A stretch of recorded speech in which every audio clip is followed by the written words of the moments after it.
Hello. Today we're going to talk about the torus, a fundamental pattern in all of reality.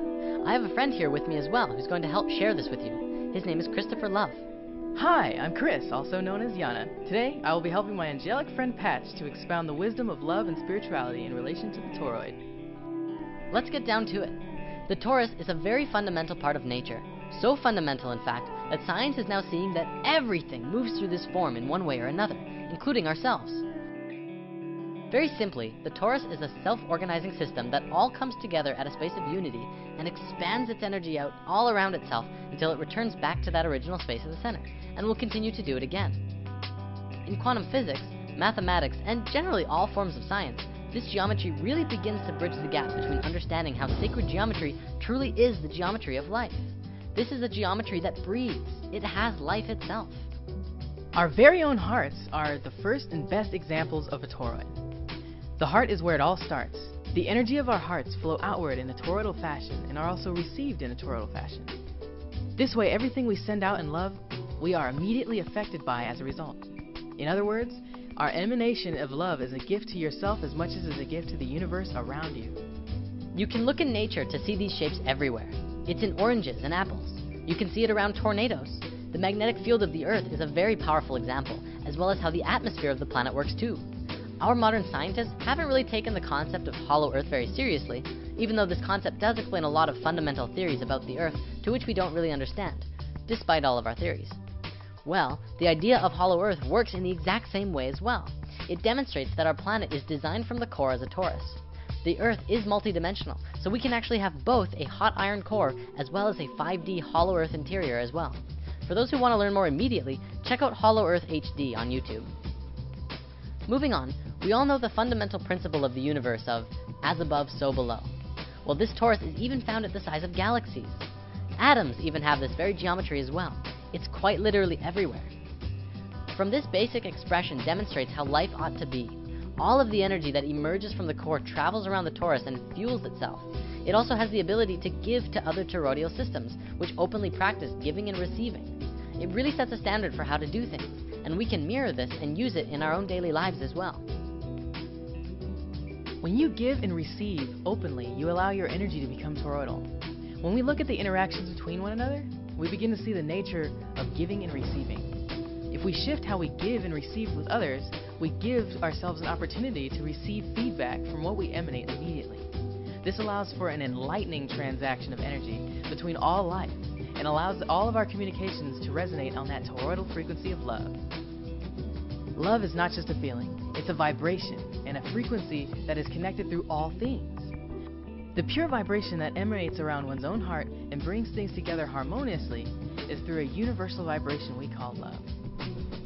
If you look at the flower of life in 2D, it may be a little hard to tell. However, in 3 dimensions, one can truly see that it too is a torus. The flower of life is all geometries, remember? The torus is yet another one of those creation patterns that emerged from this, or rather is this form.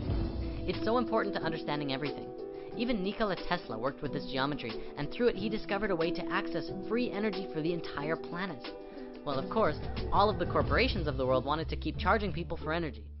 And between them and the US government, all of Tesla's most amazing work was destroyed.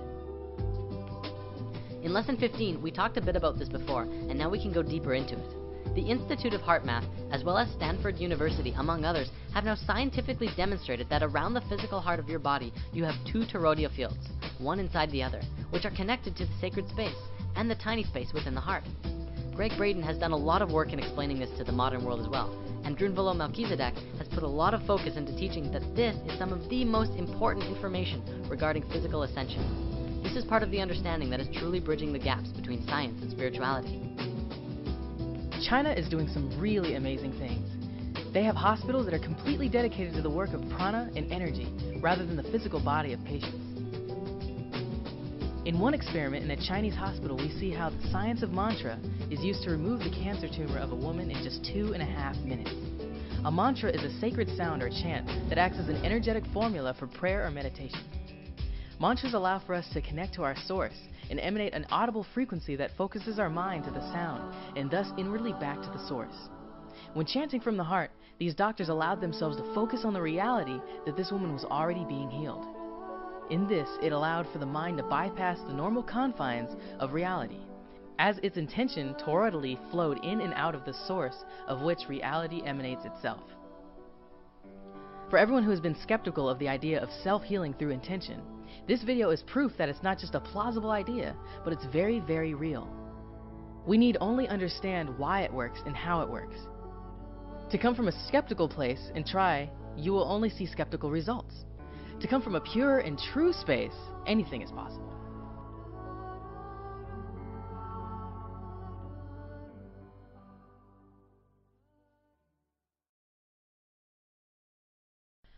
Nassim Haramein has made a documentary recently called Black Hole, which we did discuss in Lesson 18. He has done some really great work on this, and it's propelling our understanding of space into something completely new. He has demonstrated that the space at the center of the torus is literally the point of singularity, infinity, and the space where all consciousness truly resides. The source of the source field, and a space where all things are connected. In our modern physics, we don't really take consciousness and life into the scientific equations. Russian scientists are propelling their understandings of life to new levels, and have even begun bridging the gaps of understanding gravity. Our Western model is not built to understand gravity, and the Russians have developed models which harmonically see that gravity itself is a conscious field, an information field of love that holds things together. It's really profound, and even quantum physics is beginning to look at this in new light. Remember in Lesson 18, we talked about the vector equilibrium. This torus form and the cube octahedron go hand in hand. It is the male and female aspects of each other, and the vector equilibrium, when put into use in science, can grant access to an infinite amount of energy through tapping into the space of unity of the source field, the 0 point, the field of consciousness that science now knows connects all things. By understanding the torus and the nature of unity, one can really get in tune with themselves in relationship to the all. Let's also remember that considering our universe itself and everything within it is a reflection of this toroidal pattern, we can free our minds from the perspective that anything is separate, even as a void of a black hole contains the existence of everything supposedly outside of it. This is reflected in the psychic nature of those who in meditation dive into the void of consciousness, and those also who reach a state of Godhead awareness that includes all life in unity and love. The one is all, and the all is one. In the torus, the point of singularity, whatever consciousness is present, is the purest representation of the whole. The whole field is emerging from and returning to its original source, and all of it is conscious, and the singularity at the center is the space where it all came together and emerged out of. This can be demonstrated with the understanding of how the heart emerges in the body. If you remember from Lesson 15, the heart is the first organ to come into existence, and the rest of the body folds out of the heart itself, and then it pulls the heart into the center. The heart is truly more primal, more connected to source, and far more important than the brain. The heart is the space of love, and love of all is what will get you back into the heart and out of your brain. In order to grow and become lighter energetically, we as individuals and as society must learn to understand how to really get back into the natural flow of things. This is what the natural flow looks like, among a few other forms as well. For many, understanding the torus from a left brain perspective is needed to really get back in tune with yourself. For others, you already understand it intuitively, and you just have to go with the flow and everything will work out perfectly. Well, thanks for tuning into our torus video. We're now going to go hang out on Chris's channel to continue the discussion of our eternal nature and living in the heart. If you want to follow, this is Chris's YouTube channel. He's created his own series called Angel Academy, and it's definitely transforming into something beautiful. Thank you for spending your beautiful time with us, and see you next time. The earth hasn't lived in their hearts for thousands of years, but the truth is it's really simple. It's easy. A child can do it. Anyone can do it. If you find your place into the heart, everything changes in your life. You don't do things physically out into the world. You do everything from within your heart, and the heart creates what your external world is. It's another way of being. It's an ancient way of being. We used to be this way, and we've long forgotten all of this stuff. You can do this. Everyone can do it. And if you do it, if you learn to live not in your brain, not in a logical thinking world, but in a world that is female and with a heart, and that you begin to love people and your life and your situations and everything that comes to you, your life becomes easy and simple and beautiful. So I hope you find your way, because I know you can do this. We all can do this.